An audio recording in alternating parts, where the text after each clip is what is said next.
Hello, listeners, and welcome back to another episode of Pitstop Fracas. I am your host, Richard, and we're here to talk about the Singapore Grand Prix. It's the first time we've been in like almost 3 years. Of course, Sebastian Vettel won out last time, but of course, this time it's a bit of a awkward race. It was like carnage, but kind of dead as well. Couldn't really explain it. But here today to talk about today's race is none other than Kwame. Kwame, after crashing a pound this week, how we doing, brother? I'm not bad, man. I'm not bad. Um, like I said, Richard, I'm still confused by the race. I'm not sure if it's good or a bad race. I'm still a bit. I've never seen a race that exciting be that boring. So I'm just, I don't know, man. Yeah, I could definitely agree with that. And we've got a returning guest, friend of the show. It's none other than Aldas. Aldas, how we doing today, brother?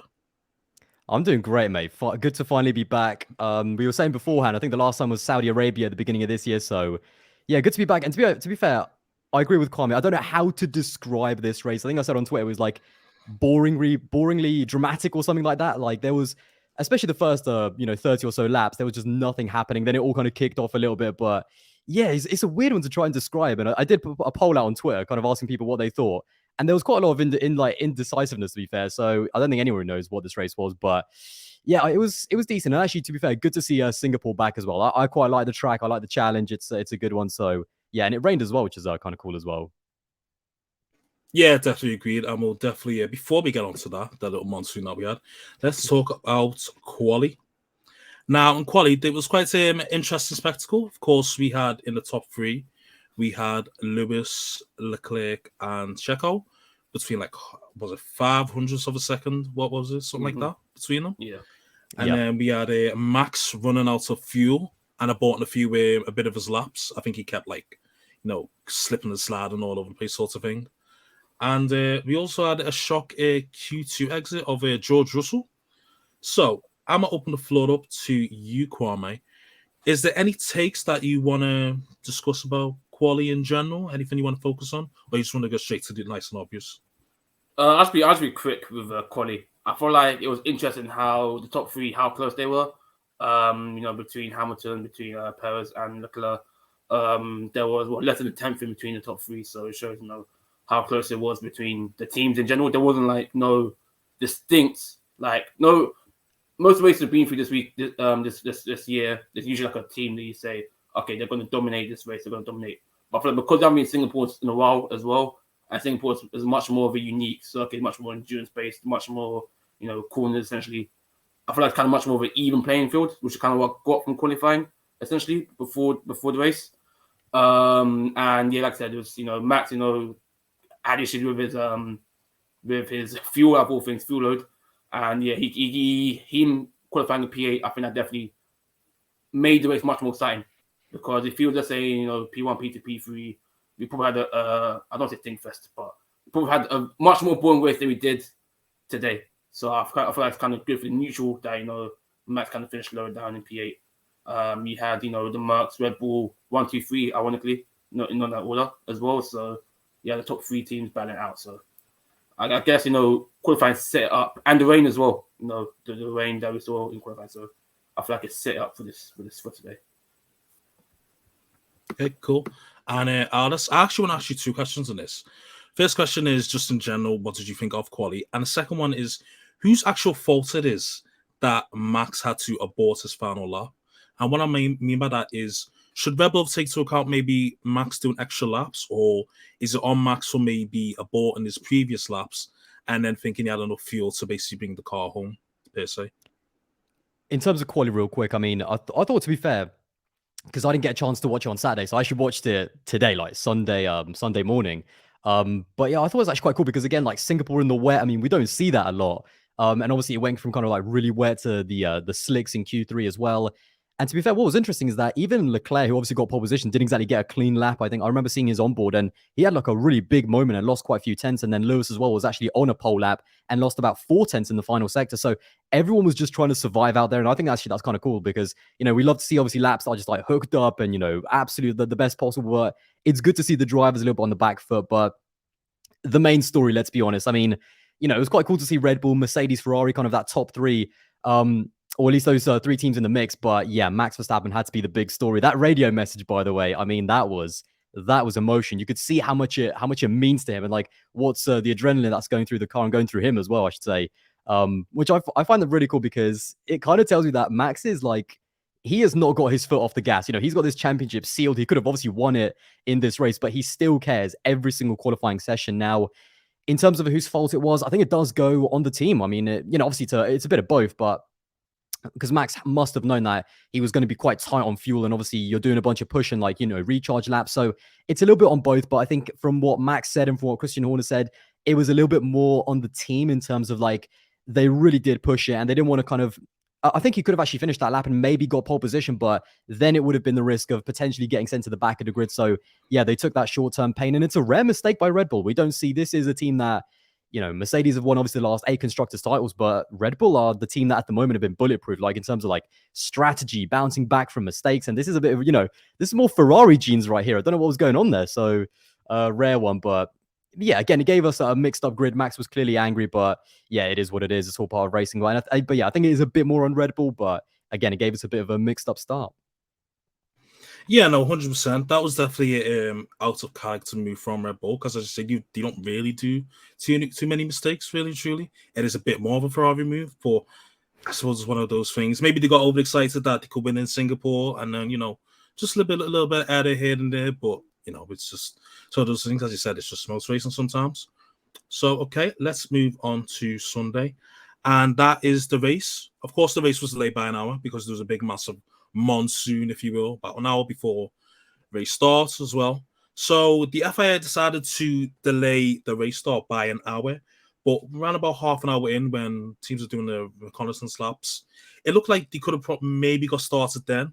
So maybe doing it by an hour late was a bit, I would have put it, maybe a bit too much. I don't know what to. A bit too cautious. Maybe a bit too. Cautious. Yeah, that's it's a bit too cautious. Yeah. So, Aldas, I'm gonna come back to you on this. Was the FIA right in delaying by an hour, or maybe you should have maybe delayed it by like half an hour, and then teams could have obviously got started around about 1:30 our time with a 1:30 start, really and truly? It's a tricky one because you don't want to be kind of, again, like you said, a bit too cautious. An hour was quite a long time. You could see that. To be fair, there was a moment, and I think it was around 1 o'clock kind of UK time when the race should have started. Like, when I saw the videos of how much rain it was, like, we're not talking like a little drizzle. We're talking straight up like monsoon rainstorm. I was like, I'm getting Spa 2021 vibes. You know what I mean? I honestly thought at one point that this race was not even going to happen. Like, if this continues. In the end, I'm not gonna go kind of too harsh on the FIA because it's such a tricky job. Like, I would not want it. I do not want that like responsibility of deciding when the race should start. But it did look like they waited just a little bit too far, because after half an hour, the rain had stopped. Like, it was drying up by the time the cars were actually on the grid, and the whole beginning ceremony started with obviously the anthem and everything. The grid was dry, like they were on inters. So that's always a little bit strange because, I mean, I actually asked this on Twitter as well. Like, when was the last time we saw a wet start on full wets that wasn't Monaco? Because obviously Monaco was the safety car start. So, and it has been a while, and so maybe they were a little bit too cautious, but it did look like it kind of dried out quick enough to start it. It's a weird one. I kind of go backwards and forwards, but I'd rather maybe be overcautious, but still kind of, we still did get the race after an hour than maybe say if there was a big accident at the beginning or something. So I'm not going to go too hard on the FIA because, I'm going to go hard on them a little bit later over some late race shenanigans with Sergio Perez. But yeah, I'm not going to blame them too much. It was a little bit annoying to wait that long, but it is what it is. It's tricky to call in those situations. Yeah, no, 100%. Really and truly, I only asked that because when it came to the last half an hour, it went from obviously laps done to how much time was left. And I couldn't really calibrate like how many laps they actually done in the end. It must have been like 52 or something like that, because obviously the safety cars and blah blah and stuff like that. So that was the only confusing thing. Especially if you're a new fan, because you're like watching the time sort of thing rather than how many laps are done. So that's only like mild criticism I am. But yeah, Kwame, go on. What did you think of the late start? I mean, I was complaining because I was out by 1 o'clock and I got back around 2. I was playing football, so I wasn't complaining that it started late. But I know, all jokes aside, I feel like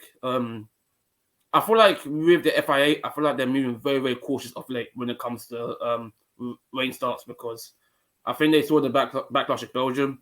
I feel like they don't want to take the risk that cool. If we start on the full wet, for example, they don't want to take the risk of somebody crashes, somebody severely damages themselves, and then that red flag will end the race. So I feel like the FIA, they were straight to a point where it was very, very dry, where it was dry enough. But like I said, like it's getting to the point where it was intermediate, not even full wet, it was intermediate. So the track was on the drop as well at that point.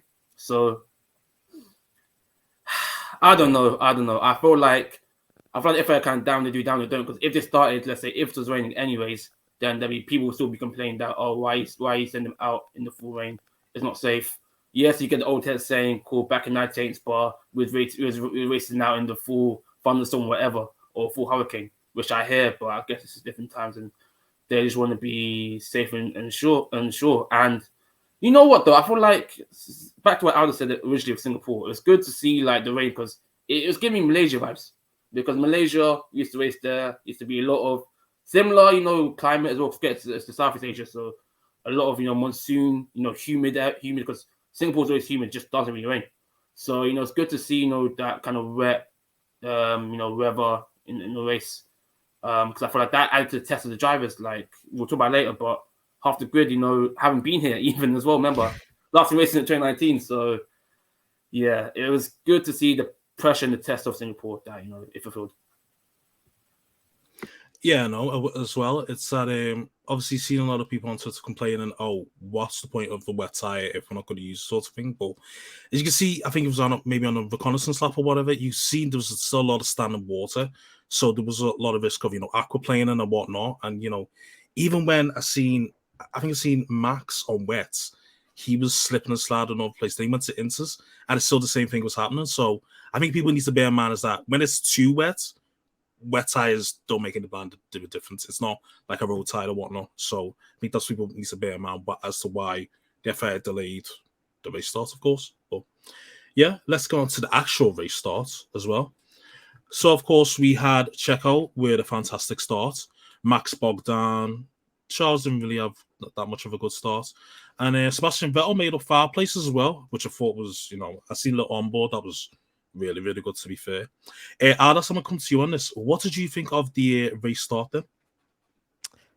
It was interesting, actually, because, I mean, the amount of... How many replays have we seen of 2017 and obviously Sebastian, Ferrari, Raikkonen, and then obviously Max getting caught up? The amount of times we've seen that crash, it's nuts. So I was always like, surely that can't happen again. But do you know what my biggest takeaway actually is from the start? I feel like... I don't know if I'm being too harsh, but...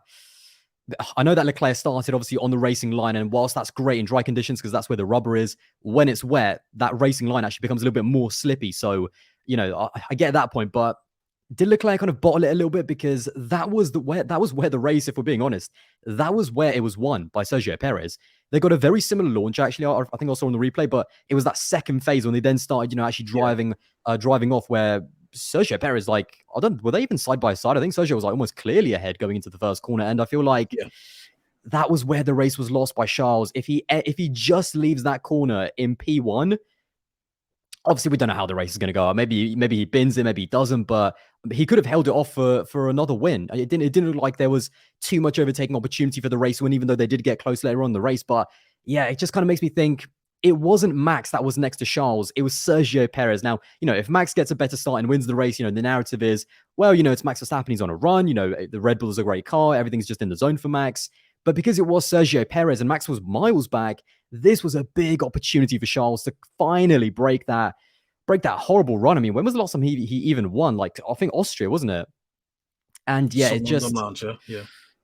don't know whether it's me being a bit harsh, but I feel like that was Leclerc's big moment, and he kind of fumbled it a little bit before we even got to turn 1. So yeah, it was obviously great for Checo. He did a great job, but it kind of leaves me thinking that's where the race was lost for Charles and Ferrari. Yeah, no, 100%. Yeah, because as I said, they both got a good launch off. So around about 0 to 60, what it was, around about the same time, reaction time. But it was that second phase, as you said. I think Checo was 3 times quicker. So I think that was the key decisive factor, as you said. So yeah, I think that's where the race was won and lost. Because as you said, would he have held Checo off? Maybe, I guess so. But as I said, we don't know, because maybe Charles under pressure from someone behind him, he might have been there. Lots of people have been there today, so it wouldn't have been unusual. But hey, that's F1, isn't it? Kwame, do you have any takes for the race start then? Yeah, I feel like just to add on to Aldas' points, I feel like again with Leclerc and Perez, I feel like I agree. I feel like this is where we lost the race because with Singapore, you haven't got much place to overtake.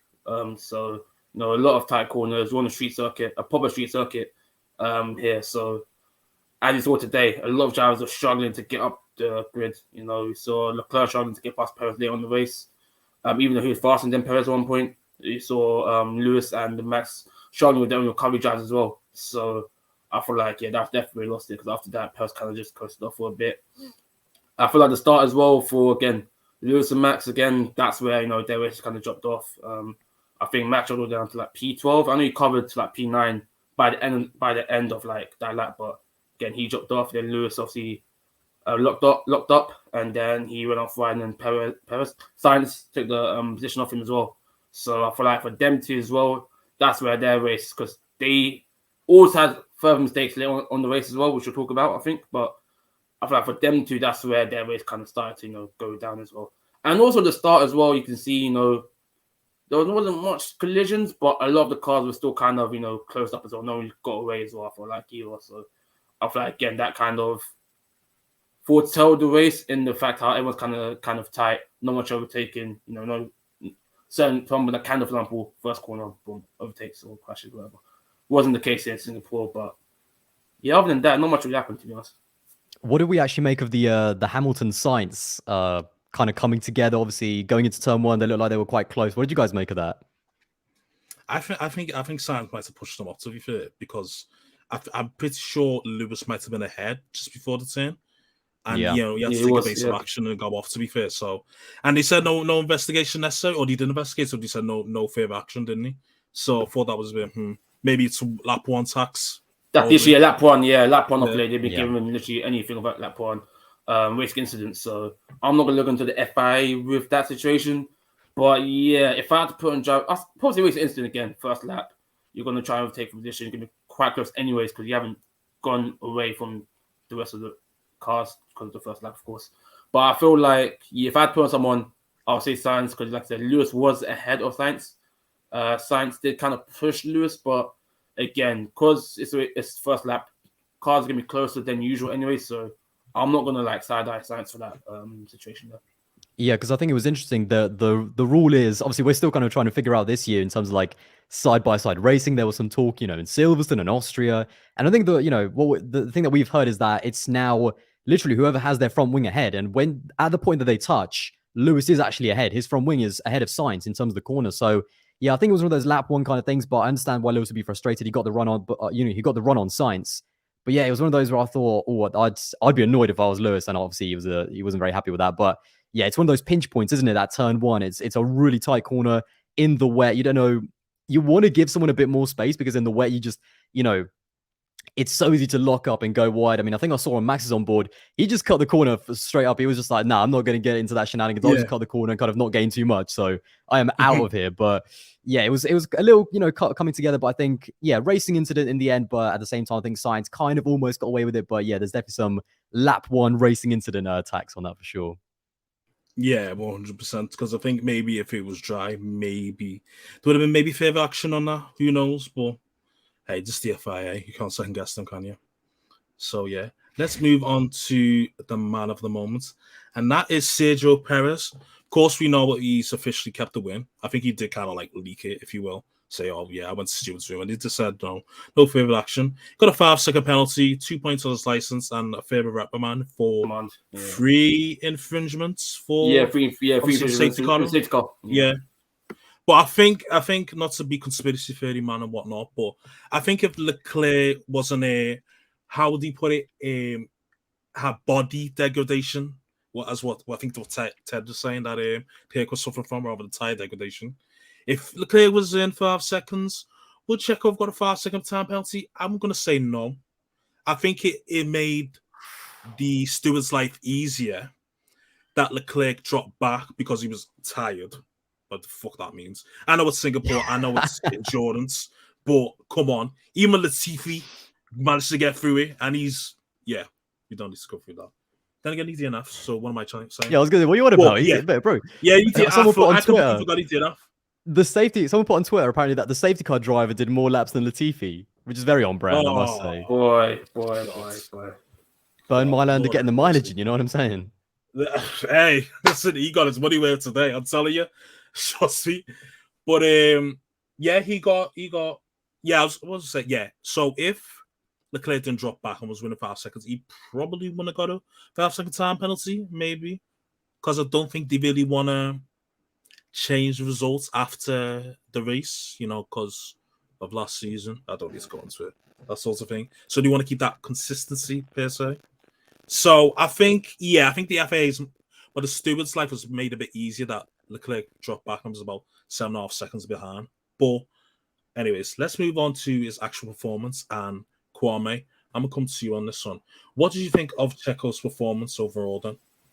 Yeah, he had a good race. I'll give it to him. I mean, Checo is kind of known to be that kind of street circuit guy. He obviously got his dubs this year in Baku and in Monaco, both street circuits, and not Singapore. So I guess that kind of adds to his resume. He did a very good job at defending Leclerc, and even the fact he got away from Leclerc as well. Because remember, Leclerc towards the end, you know, Leclerc was catching up with him. I think it was like a couple tenths of him or whatever, and he drifted off. And like I said, he went 5 seconds away, or 7 seconds. So yeah, Perez had a good race. Held off Leclerc, who was lapping much more faster than him. He just had a safe race. I feel like I don't think much really happened with him. You know, he obviously, like I said, the safety car, which we talked about before. I feel like I kind of agree with Richard. I'm not gonna lie. I feel like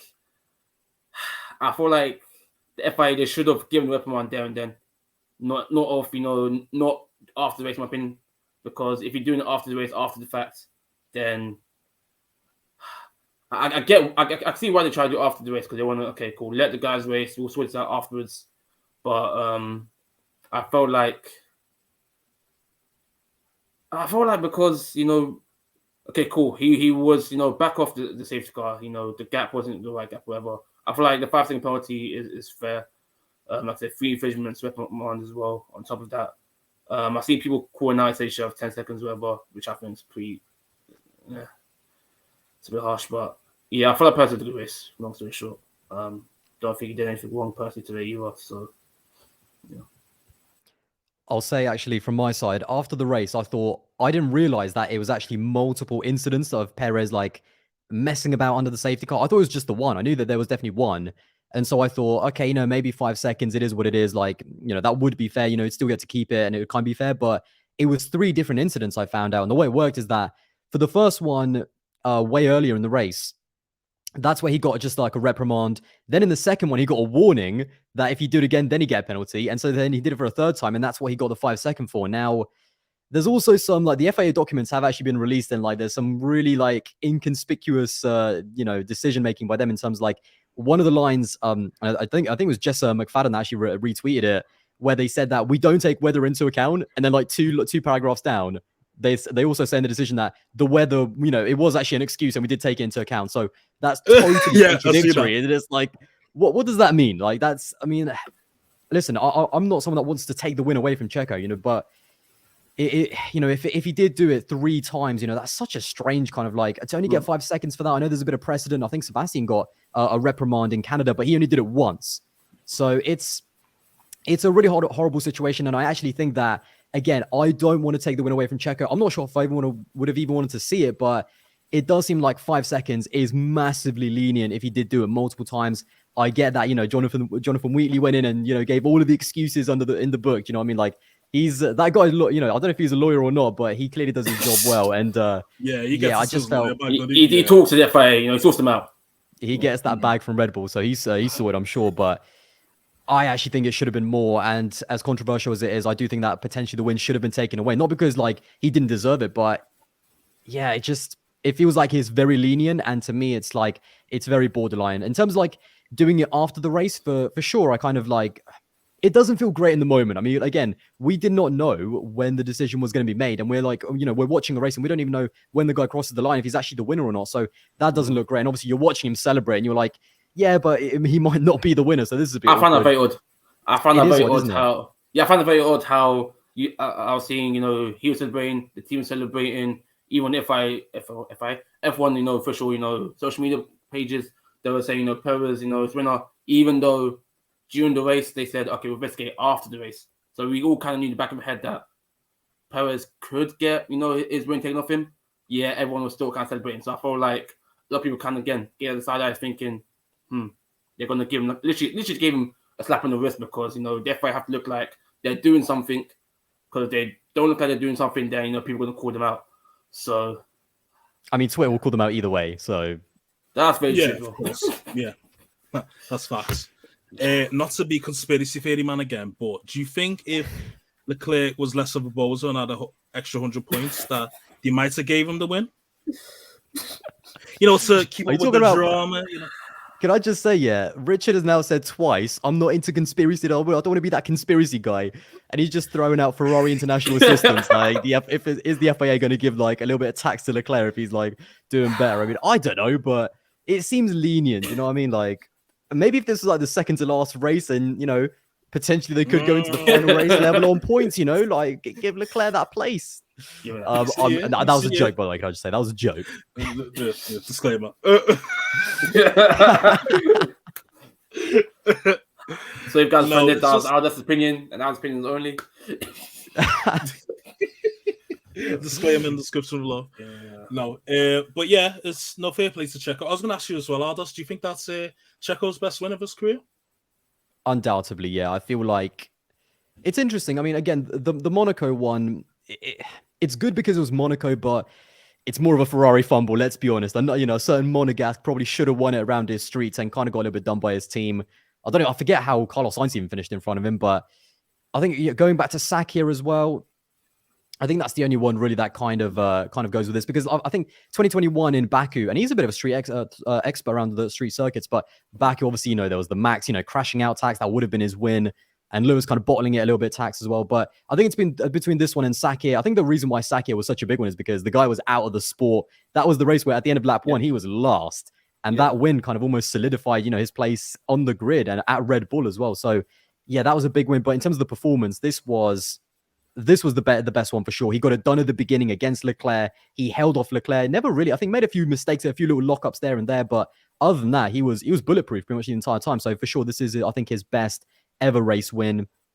And even going back to that street circuit thing, I think that's kind of linked a little bit to the car, because we know that obviously Max is a little bit more kind of used to it now. He's a lot more kind of more comfortable with the car. And I feel like around tracks with faster corners, that's where we see that kind of pace deficit. So that's why Max was just so much better around Spa, where you need that confidence on kind of the really fast corners where it takes a lot of balls to trust your car around a track like Spa. But I think when it comes to street circuits, I think that's why Checo's a little bit more kind of comfortable with it, because it doesn't take as much confidence. It's more just about turning the car. And so he's been strong at Monaco. He was quite strong at Baku as well. And he was strong here as well. So yeah, maybe this is kind of a perfect kind of storm for Checo. And this was definitely, I think, his best performance. And I always like seeing him win. I think he's one of those underdogs, even though he is at a top team now for, a second year. It's kind of still a bit of an occasion to see him win, and he's always super emotional. He obviously, reps Mexico a lot, which is also great to see. So a popular winner for sure. And I think, yeah, this is definitely his best win. Yeah, just to add on that, shout out to Kwame F1. I was watching a bit of the last lap, just before the race started, and he said something really interesting. He said Checo seems to shine on tracks where there's a lot of 90-degree corners.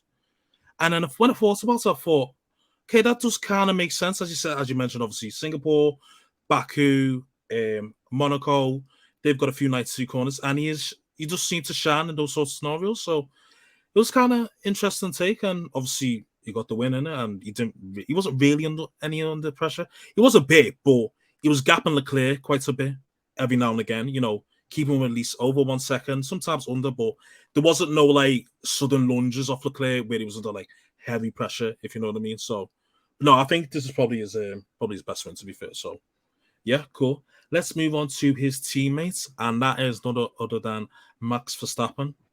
So Kwame, I'm gonna come to you on this. What did you think of Max's absolute horror show performance today? Hall of Shame level. Because it really was. I can't lie. You're really keeping it in suspense about your view on his performance, aren't you?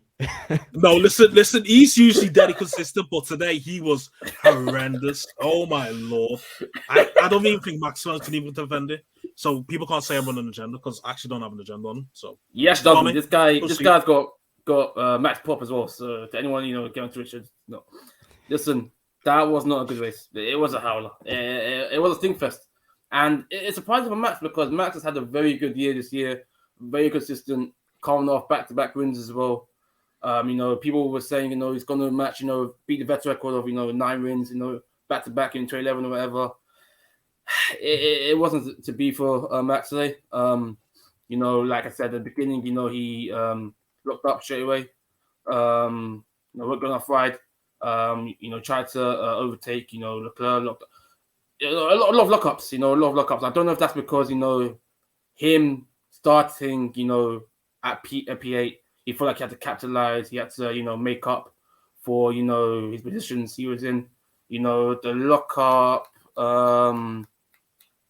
I believe, it was one of Leclerc, one of Vettel. There was one of them anyways where they were trying to say, the tires were cold when he came out the pits, for example. I think I know what you're about, yeah. I think when he tried to get Vettel, yeah. And Vettel, then he locked up on his softs or something like that, yeah. They had to pits again. Yeah. So that situation again, I feel like, because we all know when you come out of the pit lane, your first couple laps, your tires going to be cold. You have to heat them tires up. Don't do no overtakes, no brash overtakes. So I feel like, I feel like there's kind of a lot of pressure on his side. I don't know. Singapore, again, it's not the best circuit for you to do, recovery drives and, come up the field. So it just wasn't his race day. I mean, he did have a little bit of a remontada towards the end where, he overtook Hamilton, he overtook Vettel, and he stepped out of the P7. So he did get the points in the back. To be fair, he's got the championship anyways, I can't lie.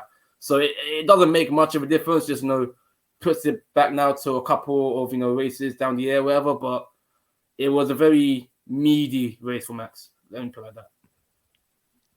I think it's a race that we haven't seen in a while. Max has been so scary consistent that even when he has like bad moments in races, we remember the spin in Hungary, like he has enough pace in hand and enough consistency to kind of make up for it. So yeah, this was the first properly bad performance by Max since maybe Turkey 2020. Like honestly, I can't really remember a properly bad race that far back, but yeah, it was a bit of a messy one right from the beginning. I think Helmut Marko came out and said that he was actually in the wrong engine mode for the start. So I guess that falls on him, and he went into anti-source. I think didn't give it enough revs, and obviously had a bit of a howler of a start. And then also him and K-Mag as well. K-Mag, he was in both of those guys. They were in the trenches, mate. And has K-Mag ever had a clean lap one? Because I'm not sure.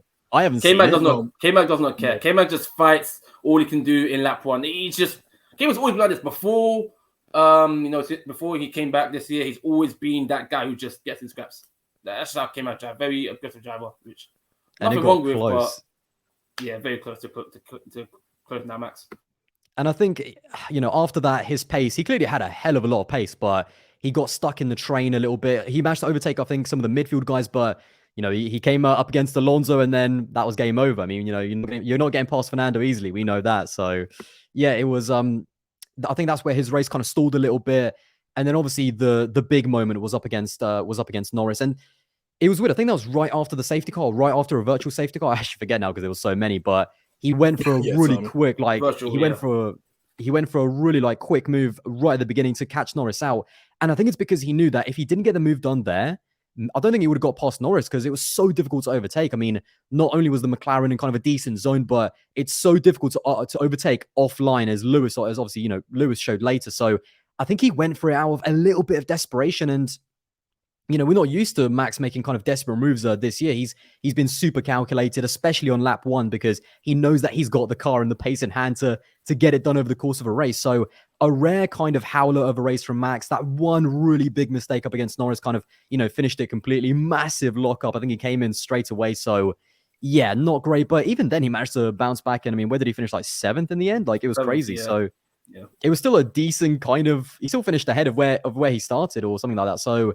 yeah, it's an interesting one from Max, but it's just one bad, it's one bad race. And I struggle to kind of criticize him too much. I mean, the guy's about to win, his second world championship with 5 or 4 races to spare by the time we get to Suzuka. So it's one bad race from probably one of the best seasons we've seen for a driver, like him. So yeah, for the Max haters, kind of enjoy it while it lasts, because Suzuka's next week is what I'll say to that. Yeah, that's big. I don't real quick as well. I feel like I just realized that I feel like because Max is on the back foot this weekend, maybe that's why, because I've seen him before, obviously last year, when he was on the back foot to Lewis, he used to get in a lot of situations where he would get himself into situations where he could crash or he could spin or he could just, I don't say bottle because he also won the championship in the end. He won the championship in the end. But he can be very, very rash, I feel like, a lot of times. And this year, he's been very, very calculated, very, very smooth, very, very calm compared to his usual self. And I think that's because this year he's known, I've got the fastest car, I'm the better driver in the team, I'm the number one driver in the team, whatever. So he knows he's got this year in the bag, essentially. Ferrari haven't been, good at strategies. Ferrari haven't been, reliable either. So I feel like this is like his first race, I feel like, this year where he was almost in the back foot. And similar to what Aldas said about Hungary. Hungary, you can recover. We've seen a lot of times people Hungary, they'll qualify later on on the grid, your P9, P10, P11, P12, and they can, bomb up and, catch up and win. We've seen him before. Ocon gets first win there. We've seen him before Button in 06 as well. Hungary is a track, for example, where you can, come up the field and win. Singapore is much more different because, again, they aim that space to overtake. Yes, it's a longer track and long circuit, so things can happen. But my point is to say that I feel like because he was in the back for this weekend, we saw qualifying as well. Some of his team radios, he was very, getting angry and annoyed to the team. I feel like because he was in the back foot this race, I feel like he did all he could to overtake and go up the field, and that, caused some errors for him today, essentially. A lot of lockups, essentially. That's where it comes from. Yeah, he was literally driving like Bayless would after them. Like, it was just so weird. Like, I couldn't understand why he was driving like people were after him, because that lockup was so weird, because he had to pit again because obviously flat spots his tires, blah blah blah. But it was like he was driving like almost like the max of old. I know it seems weird to say that about 25-year-old as well, but he's been in the sport for like that long. It's crazy. 8 years, but like crazy. he was driving like the max of old. Like, he was under pressure to get a big result this race, but there is none of that pressure there. He was under worse pressure last season, but he wasn't driving like that particularly last season. Obviously, he had a mistake. Yeah, it's that pressure thing. Like last season was a bubble where you have two drivers who are like, mate, that is pressure. Both of them had the clamps on each other. Like, now I think every single race now is almost like, it's almost like an open lobby. Like, oh, maybe I could, I'll win again. I mean, I've got the championship in the bag anyway. So yeah, the pressure aspect I think is a big one. And I think also, again, on this track, there was only one line because it was so wet and the track didn't dry out like at all, really. It took such a long time. So the moment you went offline, that made it even. If this was a dry track, I totally understand going for the move like that. But on a wet track, he said that he didn't even brake too late, but it was just bottoming out like the moment he went side by side. So yeah, it's a bit of an odd one from Max, but I think overall he still had the pace. To be fair, he was still pretty quick. Yeah, he was just driving like his own police interceptors or whatever them shows are on Channel 5 Star. That's how. Not even him, but the rest of the grid crashing out as well and just bringing it in the stupid corners like they're on the motorway getting chased like it's a film. And the final thing I'll say is, I feel like, what did I say? No, go on. The final thing I'll say though is like, again, guys, you said, going back to what you guys said, reminds me of kind of last year's Saudi way with 2021, similar, where, pole lap, he binned it, and then during the race, he obviously, saved the car again. And that pressure of Max, I feel like came today. Even though, like I said, there's no pressure because he's got how many races left? 5 races now left of the season that he can still win. So, yeah. Yeah, no. If I was to get someone into Formula 1, I would not show them this race because they would think they were watching like Team Sport, Carton, and like in a bigger scale. Because the jam performances today, oh my lord, horrendous. I know it was greasy, I know it was homemade and whatnot, but yeah, sticky one. Anyways, let's move on to Mercedes. Now, they are also two drivers that had an absolute horror show. My God, it was an absolute stinkfest today. I don't even know who to start with. Joe, fuck it, Aldas. Talk to me about Lewis's also horrendous performance today. It was an all-time howler by Mercedes. This was the track that they do love to do a little bit of talking. I will say that, even before, like, I remember the floor technical, directive. George Russell, I think at the end of the first half of the season after Hungary, he was like, well, once the floor technical directives get put in, maybe that'll bring Ferrari and Red Bull back to us. They're obviously doing a lot of talking about, that this track, this is the one that they're going to suit our car the most. And they have an all-time howler. I mean, and this is rare, by the way. So in terms of George, it was a bit weird in terms of why they took the engine penalty. I think he actually had a problem in qualifying. He said that after qualifying that when he was braking, like there was still quite a bit of a throttle on. So something might have been wrong with the engine. And it was strange why they decided to change it. Again, this is their track. I know he was starting, I think, P11 for, initially, but P11 on a wet start, you never know what's going to happen. Potentially could have, gained places. So I think there might have been something wrong with the power unit. In terms of George's race, what a weird bother. I forgot he was even in it halfway through. I'm not going to lie. Like, he was just trundling around at the back, having crashes with the sort of people you don't want to be crashing with. You know what I mean? Like Bottas, Mick Schumacher. That line at the end, by the way, why is Mick Schumacher racing me so hard? I don't get it. And the reason why he's racing you so hard is because his seat and his life is literally on the line at his team. So yeah, you can tell the driver's really on the kind of emotionally on the back foot and kind of clutching at straws when you're complaining about Mick Schumacher racing you. So yeah, howler by George, almost crashing it and binning it into Bottas as well. I think he had a spinner a little bit as well. I know that he went on the kind of slick tire and that didn't kind of pan out too much. But yeah, not a great race by George, to be brutally honest. Barely even remember that he was in it. And then Lewis, worst race of the season, undoubtedly. I think when you look at Imola, which I think is the next one, you could say there was a little bit of, obviously he was trying some stuff out in terms of the car. We don't know what he was experimenting with. And he did get stuck in a DRS train in Imola. Here, there was a big opportunity for a podium. There was a big opportunity. We look at the championship and a lot of people are saying that, it doesn't quite reflect how well Lewis is driving. And I agree with that. I think Lewis has been a faster driver than George. But this was a big, with George down the field with, Carlos Sainz kind of not having too much pace. And I know he found it difficult to get past him.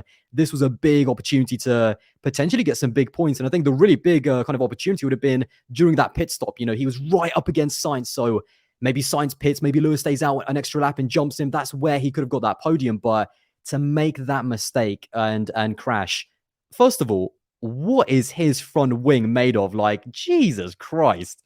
He absolutely just put it into the barrier and just got out. Like, there was barely a scratch on it. I mean, I know it kind of dropped a little bit later, but you just know if that was like, what was it? You just know if that was a Ferrari wing, that thing would have collapsed straight before it even went into the barrier probably. So, yeah, I don't know what they're putting on that Mercedes wing, but it's worked. But that was a mistake, and ultimately that's where his race was really kind of unraveled. There was an opportunity for a podium, I think, and then that mistake later on in terms of like diving down the inside of Seb. I think it was a bit of a rookie error because it was, that part of the track was still going to be wet. He knew that the track was not drying out. And I think he was so close to Seb that he thought, I'll just send it and it'll be fine. And he went on the wet stuff and the thing just was not stopping. So yeah, it was an absolute stinker from both of the Mercedes boys. I think a little bit more from Lewis, but I think Richard said, if you judge drivers by just this race, I don't think you'll quite get the right picture, but an opportunity missed. It's not something that we see from Lewis. I don't think this is kind of an all-time, top 3 Mercedes stinkers of all time, because it's not, it's not like 2019 Germany where there was, a world championship to kind of still fight for. So, but it was a big missed opportunity, and yeah, it is what it is for Mercedes, isn't it? They just get up and go again. But yeah, all-time stinker by them for sure. Yeah, because the way Lewis crashed, well, the way Albon crashed, even funny enough, because he had the exact same thing where he just went head on and his front wing came flying off. It was literally out like cars crashing him. F1 manager, I tweeted off my account. You tell them to push, then they just crash and they just boom, boom. And it's like, what the hell? Sort of thing. So, yeah, it was definitely all-time stinker from Mercedes. But Kwame, do you have any takes for the absolute howler of the weekend for Mercedes? Yeah, I thought, what? I'll start with practice because, I've seen, Mercedes, getting what they were getting, P1, P2s in practice. So I thought to myself, this could be their weekend. Twitter was hyping them up. We all know it. We're happy. Yeah, Twitter's hyping them up. But, I was excited for Mercedes this weekend. I felt, I don't know, I felt like they are going to get a race in the second half in the season. If you guys know Pitstop Fracas, one of our cast members thinks they're not going to get a win this year. And everyone thinks let's not do that, Kwame, please. Let's no. Nah. Listen. Do not give that terrorist any attention, please. Please no. I've got to do it. Listen, I know what Anik said, and you just listen. They had a stinker, so he might have a point. He's eating at the moment. That's what I'm gonna say. I don't like to see Anik happy. I don't know what it's a sticky one. But Kwame, go on. My point was, I was backing Mercedes this weekend. I was backing. I had faith. I predicted them in the G. I said, I got feeling Lewis could do something this weekend. Cool. The start again. There's not much you could do with the crash with Sainz. We talked about already. Racing first lap racing incident. George George, to be fair, can use kind of bad you can. When he didn't get into Q3, P11, then they had issues with the engine.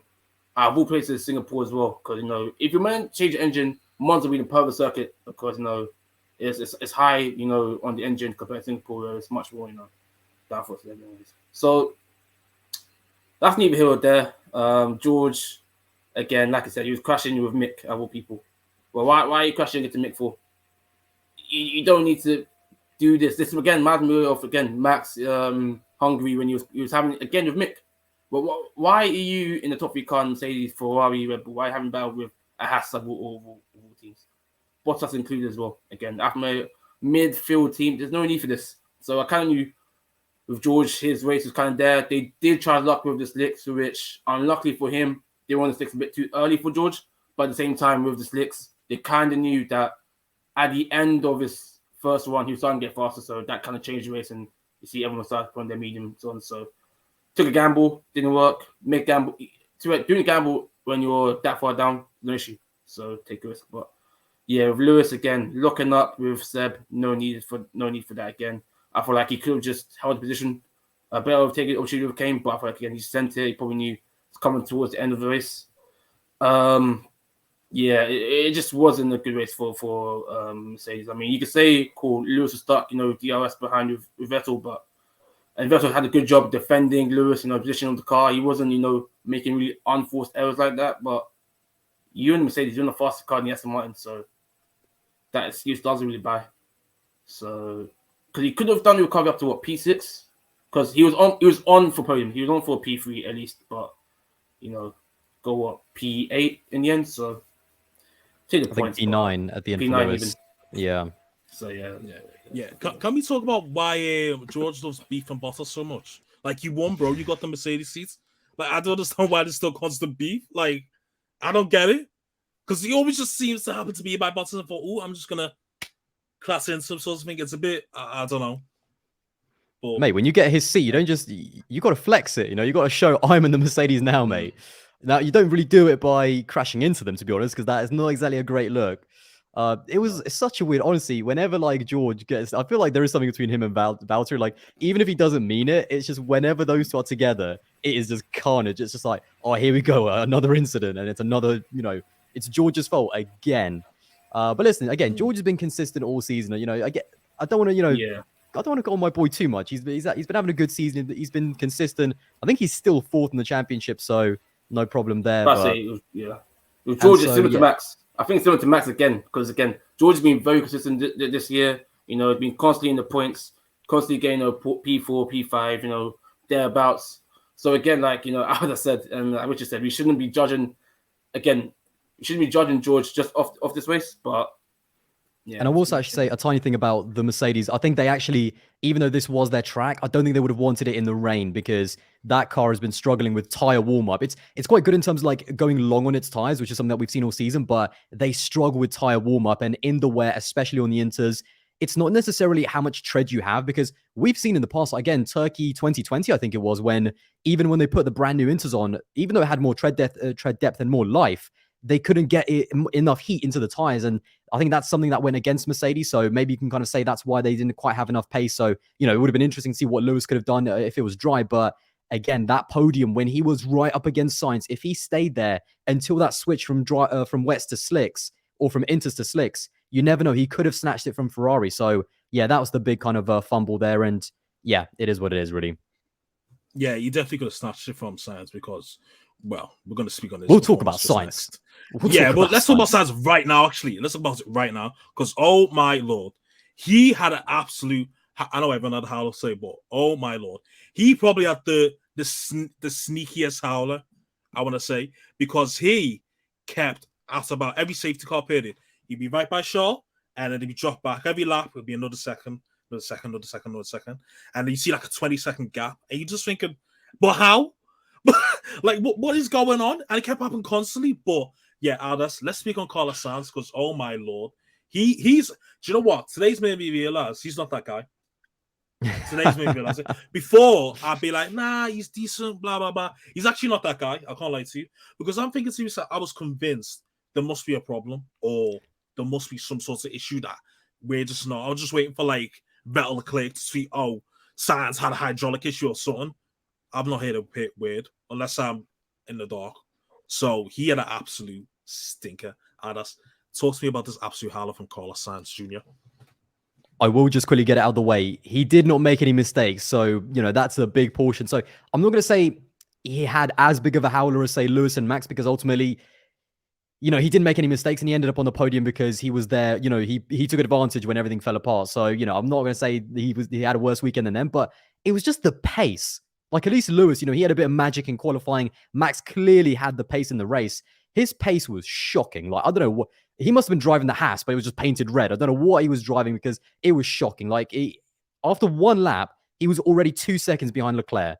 How does that even happen? I don't even get that. And every single time the gap fell to like 9 seconds, 10 seconds, safety car. Then it falls back again to like 9 seconds, 10 seconds, virtual safety car, then another safety car afterwards. So he had a horrible race. And then at the end, it gets even worse because, if Leclerc's dropping you, whatever, Leclerc and Perez, they clearly were, I think, a level above Sainz. But Lando Norris was putting the clamps and putting the pressure on the final stint on Carlos Sainz. And that is the ultimate howler. I know that McLaren, it was a good car here and Lando did a great job, but it should have been nowhere near that Ferrari. So, yeah, Sainz in terms of pace, I don't know who turned up, but that was not Carlos Sainz. And, how he frauded his way to a P3, I don't know. But it was, again, you've got to be in it to win it. That's what it is. So he kind of just kept it clean. And ultimately, that's what looking at half the field that, dropped out, just being in it, I think would have got you a decent result. But in terms of pace, again, that was a shocking performance. I don't know who turned up, but that was not Carlos. That was some kind of fraud. Not going to lie. That's a big fact, yeah. That was definitely not Carlos today. Kwame, can you speak on Charles's performance? And do you think he bottled the win today? What should I say? Should I say Charles? But I feel like, yeah, I'm not gonna run gender. I'm not gonna gender, man. I really could, but boo this man. He bottled it. He was on the world stage and he bottled it. I feel like with Charles, again, he had a race where he should have. Okay, he should have won. Let's keep it honest. He should have won. He was, at one point, lapping faster than Perez. He qualified obviously P1. Again, the first lap, like I said, the first lap in races, the better start you get, the more likely you are to get a win. Perez overtook him. Perez was kind of gone. There was times where he could have got a win, but he didn't. But I feel like, other than that, he was doing faster than his teammate, and doesn't matter. Your teammate is your best, competitor, did better than your teammate. He was thereabouts for the win. Didn't take his chances because I thought, Leclerc would never take Perez at one point. I really did. Even though it's Singapore, even though the overtake opportunity ain't there, I really thought Leclerc was going to, go for the overtake at one point, but he didn't even do it. Which I get because, he wants to learn from what he did in Imola where he tried to dive on Max and he bottled it. So I feel like he just wanted to get the points. So he had a good race, but nothing more than that, nothing less than that. Actually, I will defend Charles for just a minute, kind of joking aside. He never gave Perez kind of any respite. Like, he was all over him all race. And the end of the race for him, his car and the way he drives is unbelievable in terms of, he looks so on the edge every single corner. He looks like he's about to bin it 3 times through one corner. Like, he's just making these corrections all over the show. The car is moving as he's following Perez. He was pushing so hard. And that's why I think a little bit of his brain actually almost kicked in. And maybe it was a little bit of tiredness and kind of, maybe I understand that a little bit, although, not too much, because that's what you train for. This is it, Singapore. This is the one you train for all year long and in preseason. But you could see that he was even making a few mistakes at one point at the end, like he was going wide. And I feel like maybe a part of his, a part of him just kicked in and said, yeah, Kwame was right. Imola, don't make that same mistake again. Finishing second is better than binning it. Or, again, in Imola, he was lucky that the wall was kind of far enough away and he was kind of, he crashed at the right angle to, keep going round. I don't think he would have had that same, he wouldn't have been that lucky in Singapore. So yeah, I don't want to go too hard on him, but I really do feel like he could have won it at turn 1 and that's where it was lost. But he still gave us kind of an exciting finish because there was a bit of tension in terms of is Perez going to make a mistake? I mean, Charles is all over the back of him. And yeah, the one thing you can say about Leclerc, even if this wasn't his greatest ever race, he never stopped trying. So I'll give him a bit of prop for sure. All I gotta say is a certain man's generational talent can't beat a bad number 2 driver. Damn. Very talent. Boy. Damn. That's what I'm Well, saying. That's You all were I'm saying saying. Leclerc's got 5 wins all time. Perez got 4 wins now And all time. I wonder who tweeted that. Damn. Boy, well, I I don't guess know, we'll but never know. guys, I'm starting to feel sorry for him. This whole like pole position merchant. I mean, That's what he I is. just A don't. stripper. What do you want us to do? The facts are there.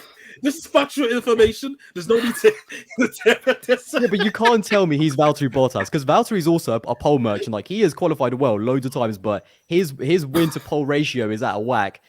Leclerc though, I mean, I just don't get it. What is going on? He is so damn fast in qualifying, but it just never seems to come together in the races. But yeah, he's not beating that pole merchant, that pole merchant accusation anytime soon. But I'm praying for him. That's what I'm saying. Listen, he's just Yarno Trulli with some Ray-Bans on. That's all. That's what I'm saying. Boy, someone said it. Anyways, let's don't move do my on man to Yarno like that. Big up Trulli. Yeah, big up Trulli. Yeah, it's not shade. Just not shade. Let's move on to Aston Martin. And in my opinion, they were the team of the week. What team of the weekend? Team of the day. Yeah, team of the day. They managed to get a 6th and a 8th place. Stroll obviously getting 6th, but it's best source of the season. And Vettel getting they stay the 8th place. So, Aldas, what did you think of Vettel's performance today? Because we made up 5 places at the start. Of course, you tweeted the video, and it was a really good start. And of course, he held up Max for a lot longer than maybe people would have expected. Because obviously that Aston Martin is a bit quicker than race pace, not very good on quali pace. DRS and blah blah blah. But yeah, I thought they both did an excellent job today. So, what do you think of Vettel's performance then today? I must be honest, it might have been his best race all season. I think he had a really strong race in Spa as well. But just in terms of the performance, a little bit bad in qualifying. He made a mistake, I think, on his final run, but he definitely made up for it in the race. I mean, immediately with that start, again, I retweeted it, so, bit of a shout out to my own Twitter. Go and check that out because it was a really good... It wasn't even like a full lap. Just even the first 2 corners, I think he made up like 5 spots or something, which is nuts. Yeah, 5 places. Yeah. Which is crazy. So, yeah, great start by him. And it was just... Do you know what it was? It was the opposite of Yuki's performance. It was a professional performance. That's a guy with a level head. That's a guy who's been there, done that. And there was never I don't think I ever thought that he was going to throw it off the road, really. And he did a really good job actually holding off Lewis and even kind of keeping up with that kind of pack originally. So it was just a really professional race. I think he got caught out a little bit by the safety car because I think Stroll was behind him. And I mean, I see it all the time on Aston Martin. When they post their results, it's always just a bunch of fans always being so annoyed if, strategy doesn't go his way.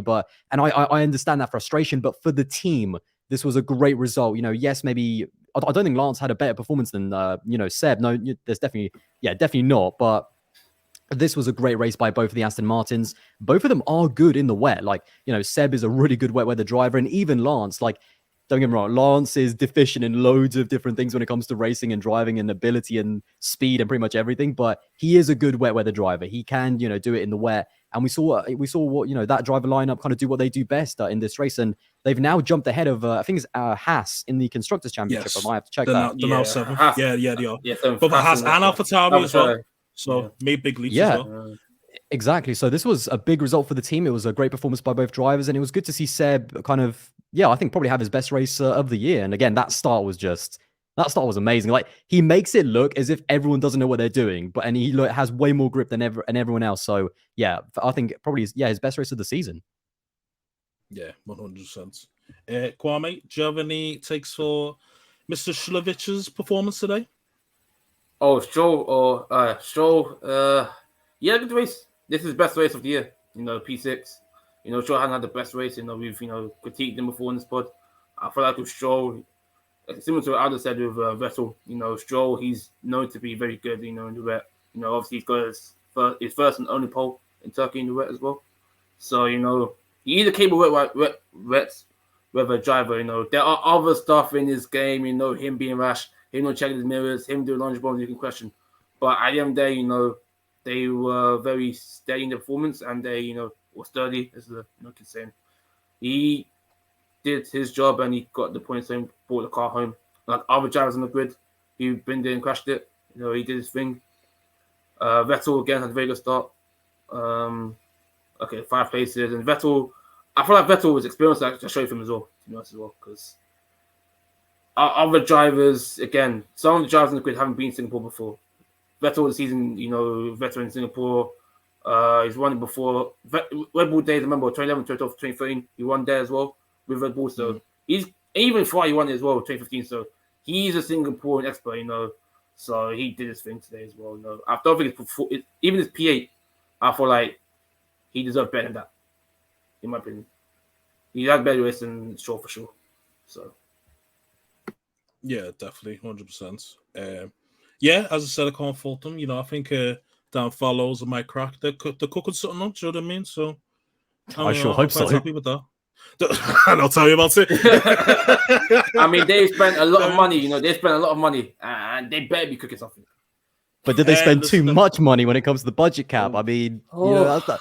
I love the way no one's like. I love the way Aston Martin are just still there, but they were one of the teams mentioned, and obviously we don't know if it's rumors, if it's true or not. I'm not saying they have, but I love the way all of the heat is on Red Bull, and Aston Martin were just chilling. Mike Crack was like, "No one's asking me about the budget cap. It's all Red Bull." He's chilling. Yeah, exactly. The best thing, sorry, I just realized the best thing, it was Otmar Zavna that came out and said, "Oh, if a team is, going over the budget cap, that's not great." Who was their team principal last year? Exactly. Suspicious. I know, very suspicious. I know.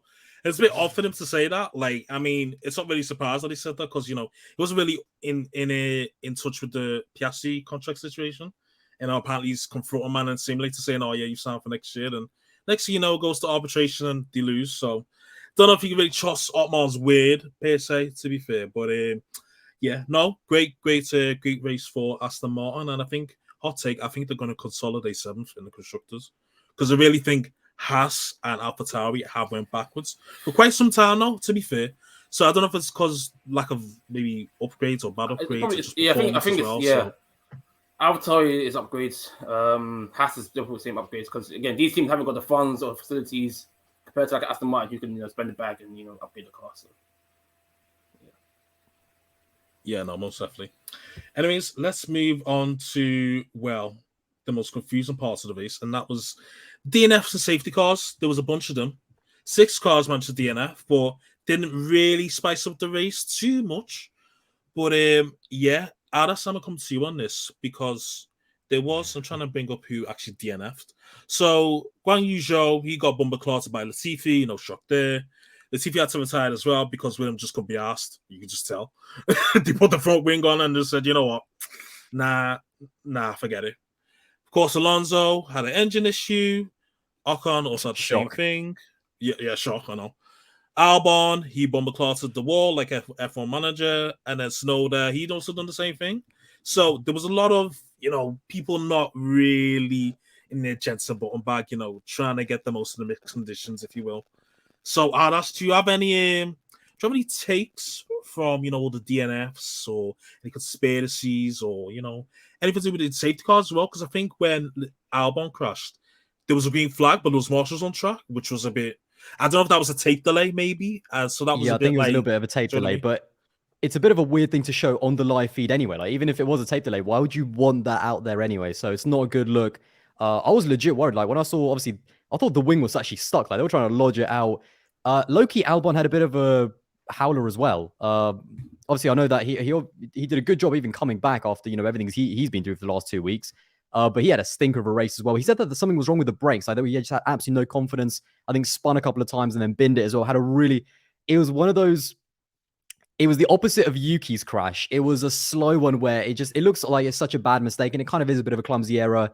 So yeah, a bit of a bad race by Albon. But yeah, Williams, I mean, it was never going to be a track. De Vries did the right thing by dipping and not coming back or not being asked to come back because he still looks like, Lewis Hamilton and Max Verstappen level at the moment. Because this was not a good this was not a good track. This was not a good track for Williams, that's for sure. Yuki. Now, okay, it's difficult for me to talk about Yuki because I got a lot of stock. Yeah. I got a lot of stock in Yuki coin, and it's not going well. That's for sure. It went up a little bit when he got a contract. I was like, whoa, brilliant, and then it's back down. Not as much as the pound. It must be said. So it can't be. Things have been worse. Maybe the same, but I don't know. We'll have to consult. It's not as bad as the pound. Honestly, that pound is. At least you can convert it into dollars. It still gets some change back. Exactly. Yeah, Now, actually, just to out myself a little bit, just so that I'm not, I just want to say something. At the beginning of last season, obviously when he was a rookie, I was the guy that said my big prediction for 2021 was that he would beat Pierre Gasly in his rookie season.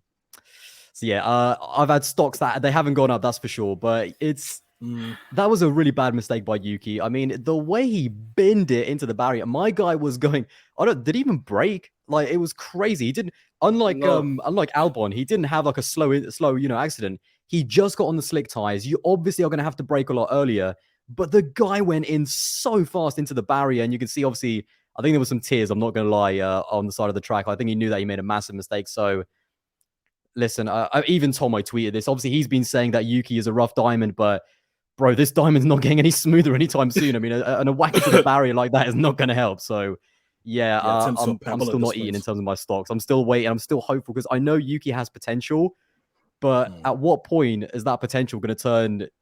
At what point is that potential even going to arrive? So, yeah, it was a frustrating one. And again, we say that Aston Martin, might get that 7th. I don't think AlphaTauri are massively behind. Obviously, Pierre Gasly had a pretty decent race, scored points. I think maybe got caught out a little bit with the safety car. But if Yuki was performing a little bit better, I know that he's had some, bad luck as well, like Zandvoort, obviously, helping Max out in Red Bull to win that race. That was also a joke, by the way, just a disclaimer on that one. But yeah, I know I have to prop it, or I have to keep saying it all the time because obviously Twitter will think it's for real. But I know he's been unlucky, but he needs to start turning up when the opportunity. And this was a big opportunity. Like half the grid was gone, and he could have scored points. And the last time he scored points was Canada. That was many moons ago. I don't even remember that far back. So yeah, I'm still praying, but that was a bad shunt by Yuki. Sorry, that was my Yuki rant. No, it wasn't Canada. Canada, he binned it as well out of the pit lane. Oh yeah, of course. Yeah. It was great. Yuki had such a disappointment. Jesus Christ! Oh, by the dip, by the dip, man. Listen, I got stocks as well. My prediction this year was he's gonna get a podium this year. That was my prediction in the thing, and I don't talk about my predictions because I predicted Max to not be top 5. So my predictions are a mess. So let's not talk about that. But boy, I'll start with Zhao Latifi. I mean, I'm not Zhao's biggest fan, but this crash, I don't think it was his fault. To be fair, I put it on Latifi because Latifi just closed into him. Zhao was in the on the outside. Latifi, I feel like tried to overtake him, whatever, and then clipped him, and then they obviously crashed. Again, Alpine's engines, we've been knowing their engines are ticking time bomb.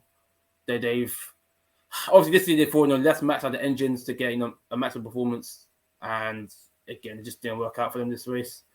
Again, Albon, like I said, it was a very slow crash because it's into a corner as well. He kind of clipped like the curb, and then just slowly crashed into a wall. It's like it was avoidable, but I guess position of the car, the wet as well. The sliding of the track, the grease of the track, let him do that. And Yuki, issue of Yuki is, I feel like when he comes out of the pits, he needs to realize he's got slow tires because it's ain't the first time. So it said before with Canada, when he comes out of the pits, he just, I don't know. I feel like he just thinks the tires are warm just automatically because that's not the case. And like I say, just kind of went full speed, binned into the, corner. But to be fair, I mean, again, people like Max and Hamilton also have certain lock up and crashes in them places, but they just kind of go away with it because of their car. So it could be more casualties, not just these young bucks. And fair play to Mick because he was the only rookie in Singapore who finished. So I'll give his kudos to him as well. Do you think Latifi, the way you have your love language and you have the 5 different love languages, and one of them is gifts. So you think Latifi's way of crashing into Guan Yu Zhao is just like crashing into him trying to get free Prada? Do you think that's his way of communicating to Guan Yu Zhao that he wants some Prada? Right. Because that crash was really weird. Like he's got the money. He's got money. He don't need free Prada. He ain't looking for handouts. He's got the money. Don't worry about that. yeah, it's true. He does own that Sofia after, doesn't he? So yeah, okay, maybe not. Anyways, let's move on to Sainz's favorite ever driver, and that is Fernando Alonso. Of course, it was his 350th race today. They all got like a cute little lineup picture, the whole good and whatnot. Thought it was dead cute. But That's respect right there. That's respect. Yeah, I guess so. Maybe they're coerced. I don't know. You know, Alonso's intimidating. But yeah, you know, so Alonso's race ended after 21 races, you know, which is quite unfortunate. I wasn't shedding any tears. I'll tell you that for free. But Aldas, I'll give the floor to you. To talk about Alonso, or, I don't know, maybe we talk about his minority days, or I don't know. Just I'll give the floor to you. No. Because to be fair, 350 races, that's a good achievement. But you know, as I tweeted out, he hasn't won a race in 149. So hey, Aldas, I give the floor to you. Say whatever you like. I will not cut you off. Oh, here we go. I mean, listen, I'm not one of those kind of biased merchants that talks about the championship days like over a decade ago. I wasn't even watching Formula One back then, technically. It's all about where he is now. And, oh yeah, he also retired, obviously. I don't have too much to say about the retirement. It's just classic Alonso, isn't it? Honestly, I thought in my mind, no better way to celebrate 350 starts for Fernando Alonso than to DNF. I mean, how on brand is that? With an engine clonk out as well. It's not as if he crashed, by the way, because he doesn't actually crash that much. It was so on brand. I mean, just DNFing, it was like, that's perfect. And I know, by the way, when his engineer came on the radio before the race and was like, let's make this a memorable one or something like that, I was like, why'd you have to say that? I mean, why'd you have to do it? So yeah, a predictable finish, 2 races in a row. So yeah, brilliant. I still think that the thing about Fernando Alonso, because I'm going to give him prop. I mean, this is my stage right now. The thing about Fernando Alonso is that I don't care what happened 10 years ago or even 5 years ago. He is 41 years old or 40 years old? I forget, he's so old. And people are still talking. He's still relevant right now. You know, Aston Martin wanted him for a long-term contract. And it's not about how many championships or how many races he won. I know he's not winning races now. And trust me, I wish he was. But it's the fact that he is still relevant. Like, I remember putting out a question on Twitter. And I think it was like the top 5 drivers right now. And then another question of the top 5 least accident-prone drivers as well. And Fernando Alonso's name was getting mentioned. And this is not just me like gassing him up. Like, there were people mentioning his name in the top 5 conversation of drivers on the grid right now. And to still be relevant in that conversation and performing at the level that he is, at the age that he is, it just shows his class. And that 350, starts, it shows how much of a quality driver he is. He took that time out of Formula One, but he was still racing, and he's actually winning in endurance. So it shows how kind of diverse he is in terms of where he's been around in his career. He obviously thinks that Aston Martin's the way to go. I'm not sure about that, but I'm gonna the less I talk about it, the better. I think about the Aston Martin move. We're gonna wait and see, but I still think that he adds something to the grid. I still think that he's box office. I still think that he's got something about him. Like, whether you love him or you hate him, everyone likes to talk about him. So yeah, that's why I like him. He's a good driver as well. And Max was not coming through, mate. When he saw the back of when he saw the back of Fernando's wing, you just know he was like, oh, my day's done then. But yeah, it is what it is. 350 starts. We go again. He's still, fighting with Norris and Ocon. But it is what it is. Yeah. Alpine DNF. Who saw that coming? Everyone. Hey. Yeah, especially Laurent Rossi, because he said not too long ago, I'd rather have a fast car than a reliable one. And I said, hey, here you go. It's what you asked for. Both cars DNF. So yeah. I do find it quite amusing the way I have Aston Martin stock. I've now got to support my biggest op next year. So yeah, that's going to be quite amusing. I can't wait to return to the pod next year then when they're finishing in P18. Oh God. I'm just blaming everything on him. Gonna have to do stroll stock and everything. Scary hours. Oh God. Kwame, do you have any takes on Mr. Alonso? Do you want to say? Because you're Mr. Alpine at the end of the day, aren't you? Yeah, I am. I didn't know about this about Kwame. He's got a Renault shit like he does. Listen, my first love in F1 was Renault.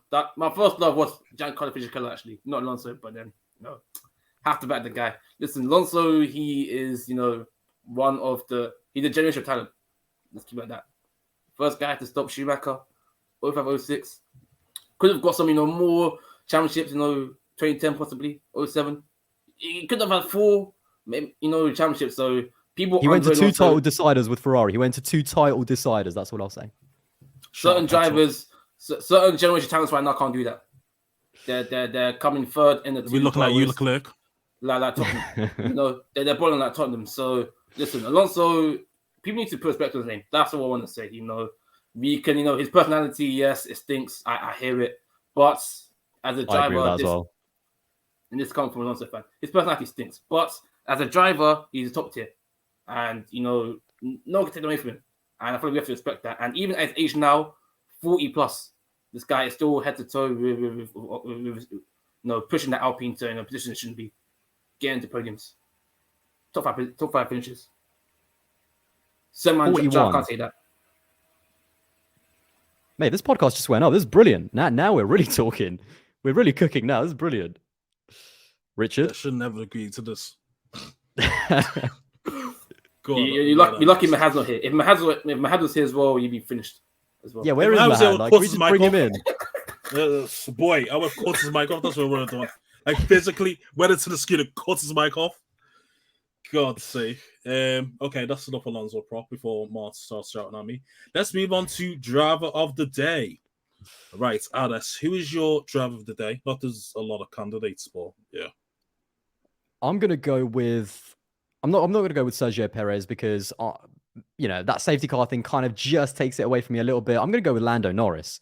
Lando has been a little bit ridiculous this season in terms of consistency, especially when the car at the beginning of the season, the car was absolute trash. Like even their brakes didn't work.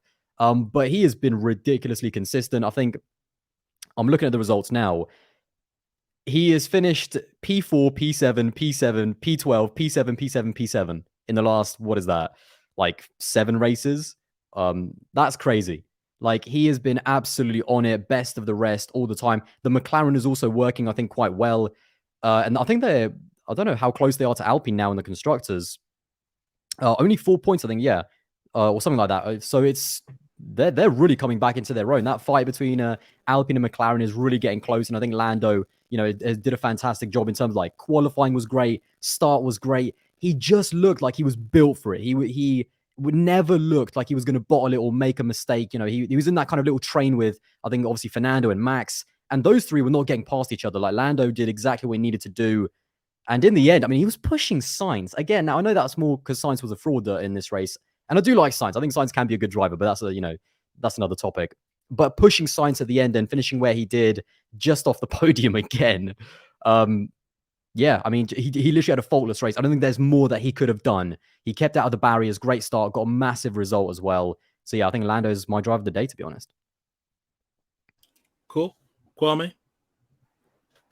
I like Aldas said, I don't think there's much options, here. But even between Aston Martins, Perez, and Norris. And I'm gonna give it to Seb. I'm gonna give it to Seb. I feel like giving it to Perez is a bit tainted because of the way it ended, even though he had a very good race. I feel like Norris was Norris did his typical best of the rest performance, but I feel like Vettel, from where he started off in P14, again, that's in depth of Q2, all the way up to P8, holding off Seb and Lewis as well. Showing his experience as well in this race. I'll give it to Seb. He had a very consistent race. I mean, that Aston Martin hasn't been very good to see either. So I'll give it to Seb for this my driver today. Right. Do you know what? Controversially, you could say, I think I'm going to still give it to Checo.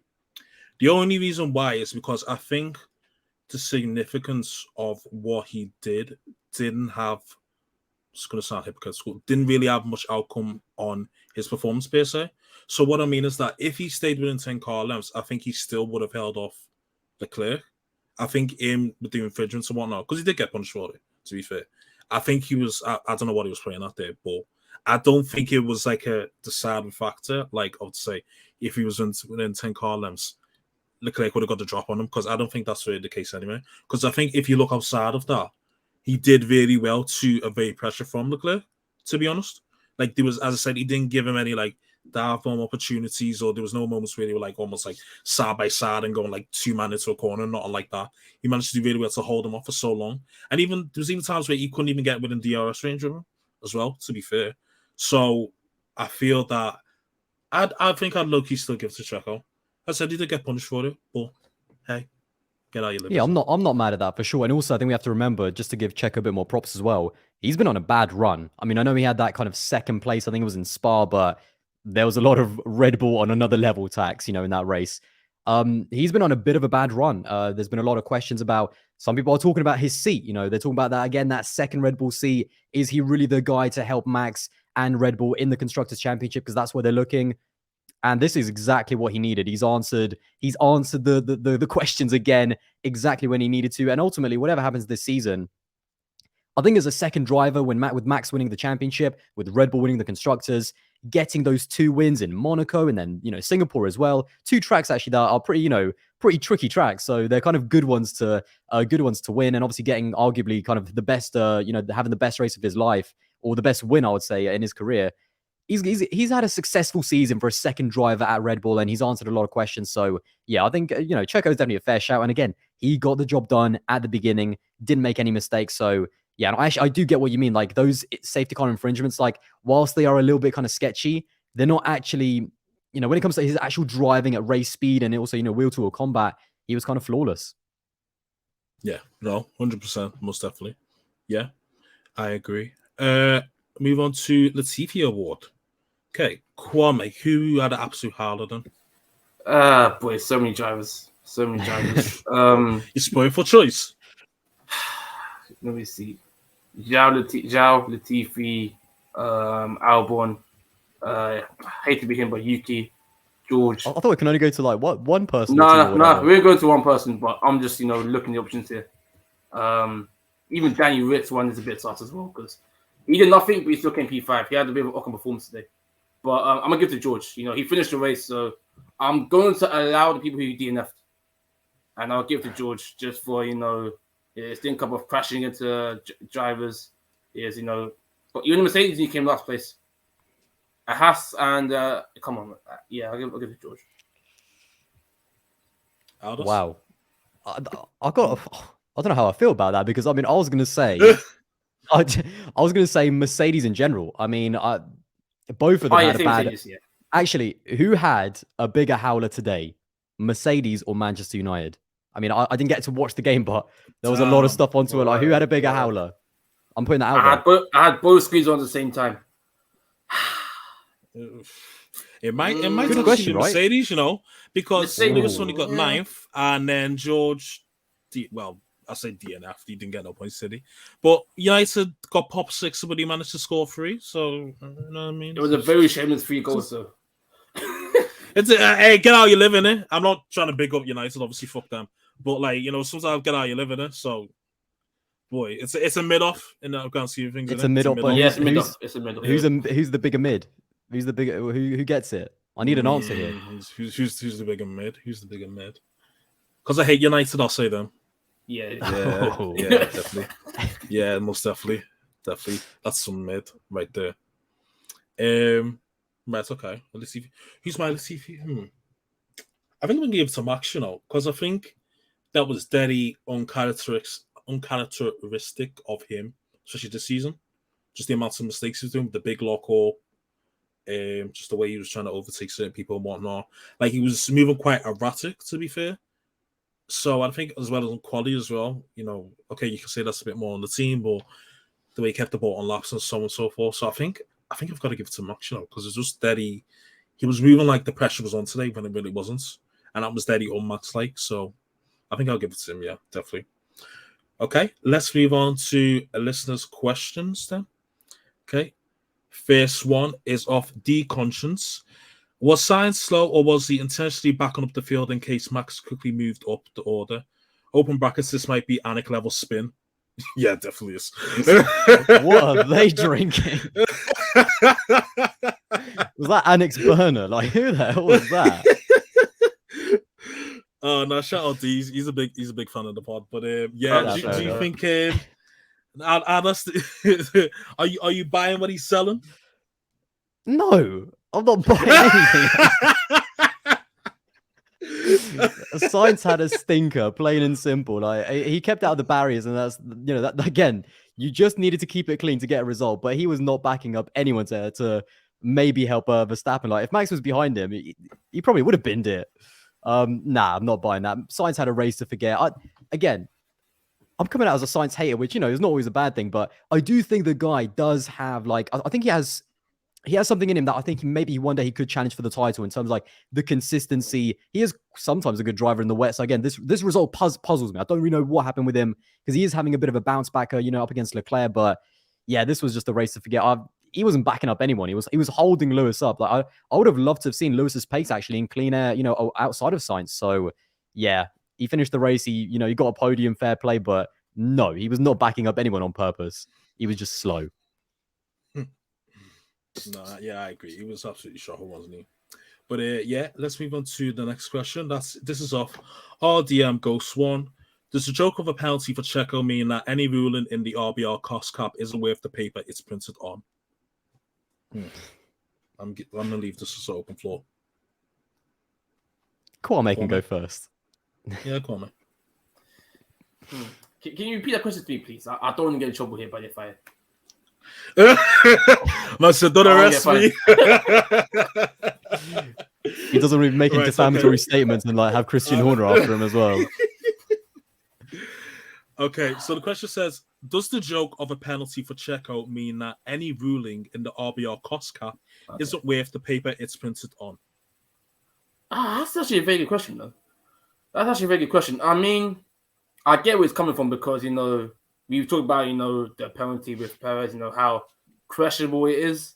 And also, how the FIA are when it comes to when it comes to rules and regulations, they have a lot of contradictory stuff that goes on. So, I feel like at the end of the day, fans are going to have their opinion. The FIA can have the statements and fans can have their opinion, but I feel like whatever the FIA says will go in quotation mark. But us as fans, we can have our agendas or think, certain things, if that makes sense.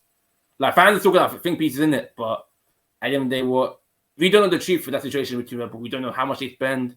We don't know their bank accounts in it. So it's up to the FIA. We have to put the trust of them as fans. Trust that, they are, unbiased in the situation, essentially. So that's right. Yeah, I think it's cool. Correct answer. In all seriousness, like, again, at the moment, it's just rumors. Like, we don't actually know what Red Bull have done or if they've done anything wrong, to be honest. So it's a bit difficult. I think in isolation, like the Checo situation, to me, I think he should have got a harsher penalty. I think it's super lenient.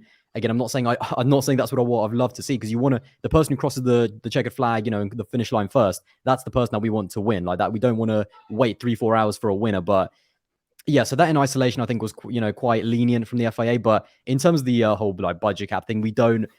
It's just rumors, so it's kind of difficult to. It's great to put an agenda on it, but again, we don't actually know if they've done anything wrong. It's still fun to throw conspiracies around, though. Let's be honest. Yeah, it is. Yeah, it's fun to have discussion, but yeah, them two things are not linked at the end of the day. They're two completely separate things that happen to be the same team. So that's enough for some people. That's enough for some people. Yeah, that's very true. That's very, very true. Okay, next question of 6INI_. What needs to change to fix the stewarding problem in F1? They need to. I feel like they need to have with the rules regulations. Like I said, it's not clear. They need to make it crystal clear. They need to put out, I guess, for examples. They need to make it obvious, because the fact that different stewards can come in. Obviously, they have stewards they change every weekend. I don't think it's a good look. I understand they want to give it an impartial look, hence why they change stewards. But I feel like try to keep it the same people, keep them separate from the from the grid and from the teams essentially. But I feel like the rules need to be crystal clear, and I feel like the stewards need to have a set group of stewards. If you change stewards, they're gonna have different interpretations of the rule book. I feel like have one set group of stewards. Keep it, you have the the ex-driver there because he's a driver, so he knows where the drivers are coming from, and try to make the rules just clear, because they're not clear. Like, how are we having team principals, engineers saying they don't know what's happening? Like, they're the guys who work in the sport, let alone us fans who who are even new to sport, been here for a long time. We don't know what counts as a a penalty for a driver. Look at today with Perez. It should be crystal clear that it should be a certain meters off the safety car, certain meters off the next driver, for example. Yeah, I think it's just about kind of using precedent. Obviously, we have brand new race directors. I think the stewards are still kind of similar because obviously rotate. It is a bit weird having different people from race to race because different people have different interpretations of the same. It might sound strange, but black and white can still be interpreted differently by different people. So I think having the same stewards definitely should be should be something that should be looked at. And also it is just about, if we are in a brand new era with new stewards and new race directors, I think it should be about setting a precedent. So, okay, the whole Perez thing in terms of getting a reprimand first, then they give him a penalty, then it's a 5 second, for three offenses. Like, he knew what he was doing because he was trying to warm up the tires. Like, he was trying to, hurry the safety car up, which every single driver would. Obviously, like, we've seen Lewis do that in the past. I think we've seen Max do it in the past as well. So drivers do that, but it needs to be clear in terms of what's happened in the past and why is it a reprimand, a warning, and then a penalty for 3 incidents. It's just little things like that. And then again, the contradictory statement where that was retweeted by Jess in terms of we don't take weather into account. A paragraph down, it's like, yeah, but we had to take the conditions into account when Sergio Perez said that it was wet. It's just like, what does that even mean? That's totally contradictory, but I still don't think we're quite where we want to be with the FIA. I know they have a hard job. Obviously, I'm not going to go on, too hard on them, and there has been some stuff that I really liked actually what they did in Austria with the track limits. Like, they were firm on drivers. Like, you cross the white line's the white line. Simple as that. Like, I quite like that, even though the drivers didn't, but there's still a lot of work that needs to be done, I think. Yeah, because the problem is with having the same stewards is then you create bias. So, for example, with Derek Warwick, he has an agenda against Lewis for some reason because he owns a certain dealership as well and stuff like that. Because then you kind of want rotating stewards to get away from the bias, but then you're then at risk of losing consistency from the stewards as well. Because as you said, like, different stewards can interpret the rules in different ways, especially if it's not black or white. So, because when you think about it, you have the same issue in football. Not all refs interpret the rules in the same way, and not all linesmen may interpret the offside rule in the same way, sorts of things. So, just need a bit more consistency, no matter what it is, really and truly, to be honest with you. And also another thing as well, we haven't seen this F1 VAR thing used, have we? Really and truly. No, I don't think so. We haven't seen it. We haven't seen it used, have we? So I don't know if in this sort of situation this would have been good to be used if it was an in-race sort of situation. But I don't know. I have to look further on that. But let's move on to the next question, and this is off Duxon Quack 9. Top 5 favorite backmarker teams. I'm guessing he means of all time, to be honest with you. Oh, that's a good one, actually. I mean, Minardi's got to go there just because, like, everyone loves Minardi. It's also weird calling Williams a backmarker team now. I mean, how many Constructors' Championships have they won? Like 12 or something, or like 10? Yeah. I don't know. What you guys... And Minardi's definitely got to be up there for me. I've also... Do you know what? I did also like Caterham because when I started watching... I started watching F1... Not actually, both Lotus and Caterham, or like not the real Lotus, obviously the ones that win championships, but like in the early 2010s, I thought some of their liveries were actually pretty good because I like green cars. So that's my only kind of like tangible thing of why I like them, because I thought the liveries were actually like half good. But what do you guys think? Top 5 is actually difficult off the top of my head. Top 5 is difficult. Yeah, it's hard, isn't it? Just like Manama Russia, HRT. I say HRT for jokes. Yeah. Because Jordan were a backmarker team, but again, they were back in the day. They were a competitive team. Super Naguri, but they were backmarker. Oh, they were backmarker. They were a backmarker. Yeah. But they only lasted like 2 seasons, I think, or something like that. That's the thing. Yeah, they only there for a season. Yeah, a lot of rotation with the backmarkers, isn't it? So yeah. So if Aston Martin counts, teams, yeah. Maybe they can't. I don't know. Alonso started his career at a backmarker and is also going to end up at one. Brilliant. He's got teams like Arrows there as well. Circle of life. Circle of life. Yeah, honestly. Sauber, I think Sauber's a good one. Yeah, I was going to backmarker though. I'll say they'll that's the issue. Yeah, true. Yeah. I mean, they were the backmarker like last year and then the year before that. To be fair, but they've been backmarker. Yeah, they've been flirting with backmarkers at times, haven't they? So it's a bit of a tricky one to do top 5, isn't it? Really, because usually backmarkers usually just go bust in like 2 or 3 years. Like that's usually just how it goes. Like the fact that Minardi actually made it to become Toro Rosso kind of makes them something. There was a backmarker team way back in the day that I'll give a shout out to. It was a team called Onyx, And just because their livery, I think, absolutely slap. Like, it's a very like love-hate livery, but I definitely recommend for you guys to check it out. It's like pink and blue, and it's super jarring, but I think it's kind of like a super throwback. So just because of the livery, I'll give it to Onyx. Yeah, check them out. There'll be teams like Scudi, Italia, flipping Andrea real Moda, teams like that. But I wasn't alive watching them. Andrea Moda, my God. No, I can't. Yeah. Have you guys ever heard of Life, the Formula One team? Not Life as in that's Life. the one with the weird engine. And then it's the one, mate. It's the car that was like 200 brake down on the rest of the grid. It was nuts. Yeah, a lot of different background teams, isn't it? So, okay, let's move on to the next question. And this is off LFC HD10. When will they get rid of the budget cap? Oh, I don't think they will. Exactly, yeah. Not anytime. They're only going to make it tighter and tighter the more teams get used to it, because I think they want to turn F1 teams into like franchises. Because when Mercedes have spent sometimes like between 300 million some seasons, and they don't actually get that back in terms of when they were dominating.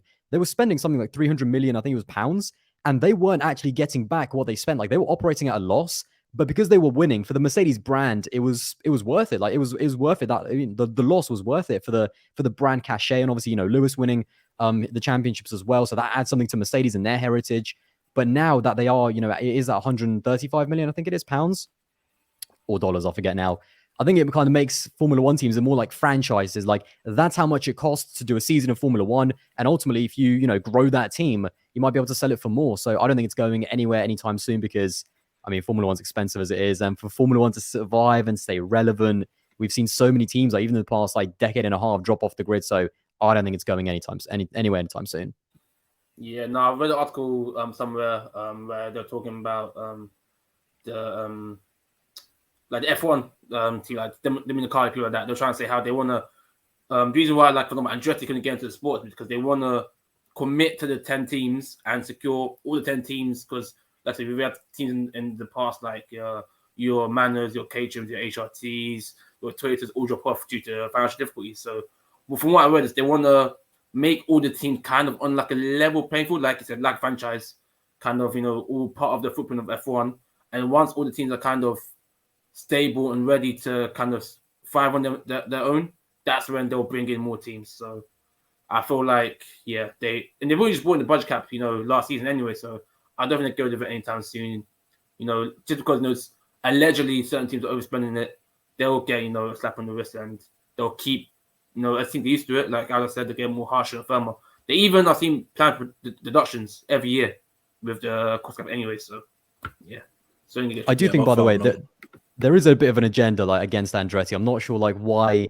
I mean, actually, I do. Like, Toto Wolff came out and said that he doesn't really see the point of Andretti unless they bring something to Formula One. But again, someone like Toto Wolff, for example, he isn't just an employee at Mercedes. He owns Mercedes, and so when there's another team that comes in, they get a Mercedes, that means they get a smaller slice of the pie, which means Toto gets even less money. So I think there's a lot of agendas and a lot of elitist, we're the teams, we're the 10 teams, there shouldn't be anyone else. But I actually would like to see Andretti on the grid if they can afford it, if they can, if it makes commercial sense, of course, and if they can survive and splash out that 135 mil, I actually would like to see them, because I think we do need more teams, actually. Yeah, we most definitely need more teams, to be fair. But they're definitely not going to get rid of that budget cap anytime soon, because obviously, self-sustainable, and of course you don't want, as I said, teams dropping off and so on and so forth. But yeah, I think teams just need to be more stricter with how they spend their money if they are overspending. So yeah, if okay, Christian Horner, did you hear that? If allegedly, can't see me. So let's move on to the last two questions. And this is off one ET Me Breathe. Is it time that we admit Russell is not that guy? Ooh. Whoa, what? Hold on a minute. Hang on a minute. Wow. Let's not be reactionary here. Let's not be reactionary here. Right. Yeah, the Formula One. That's steady harsh. Yeah. First of all, is it ready to admit that Verstappen and Hamilton might not be those guys? I'm just putting it out there. No, that's absolutely ridiculous. The Formula One season is 22. This year is 22 races long. I'm looking down at the championship, and where is Russell? He is 4th in the Mercedes. So he's had one bad race, no doubt about it. It's actually probably the worst race I've seen him for a while. But George Russell is that guy. Like Lewis is still, I think, better than him in terms of speed, but George Russell has proved that at least consistency-wise, he is absolutely on that level. And when you give him a championship-winning car, he is with more experience, even more comfortable at the team, not, fighting the car. That's clearly been quite difficult at the beginning of the season. He is going to be right up there, and he's going to be fighting with Lewis for titles. So I will absolutely not have that King Russell slander here. He's absolutely that guy. Kingsland's finest. Kwame, do you have any takes of this one? Yeah, I'll be quick. I agree. Yeah. Who is this? I need to find them, by the way. Don't worry. No, I'll probably just short count. It's fine. But not built to listeners. But yeah, needs to be reactionary because of one race. Like, it's a whole season. Like, we judge drivers of seasons and not races. Because if you're judging of drivers of this race, we're saying people like Stroll are world drivers, championship contenders in the right car, and people like Max and Lewis are duds. So let's not do this. Let's not judge drivers of one race. Let's not do this. I think the funny thing is the guy you sent in the question has actually got an Alonso DP as well. So I think he really want to be from Aldas. So just letting you know. But yeah, that's me getting stuck between like a rock and a hard place right there. I'm gonna just like. Yeah, most definitely. Okay, let's move on to the last question of E.G. Crossan. Why is this season so shit? I'm guessing. I think he's a Lewis fan, to be fair. He's like big up Elliot, man. He's a Lewis fan, and he's not a big fan of Max. So yeah, that's why I'm saying that. Yeah, I mean, there's a bit of an agenda there, isn't there? Like, you got to But no, take how many seasons? Yeah. So yeah, I was just gonna say, how many seasons have they been watching? Because there's been a lot worse than this. But yeah, go for it. I'm about to say, let's take agenda aside. Cool. You may not like Max, but you may think, why this season more boring? It's just because Red Bull have got the fastest car, and no one else has really been able to compete. I mean, Ferrari, cool, they've been head to toe with Red Bull, but Ferrari's strategies have stunk, and their reliability is not been good either.